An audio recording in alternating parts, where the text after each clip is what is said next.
ออยู่บ้านหลังโตอันโออาฉันนอนนาบ้านเรือนเหมือนรังหนูเธอร่ำเรียนภาคเพียรได้เป็นครู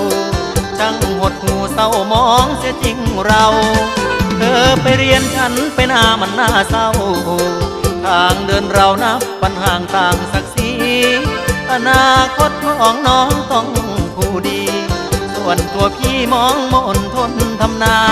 เหลือใจลาเห็นน้องจบคู่มาน้ำตาอายไหลยาวคือเพียนเขาแต่กี้เฮาเล่นร่วมกัน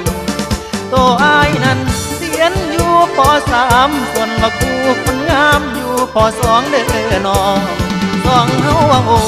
น้ำกันคักแน่บ่ลืมกันคักแท้คำมันลั่นคว้าพี่น้ำท่วมน้องยังขี่หลังช้างบัดได้บ่ายปริญญา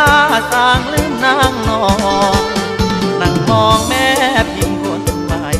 น้ำตาพี่ไหลอาบลงใบหน้า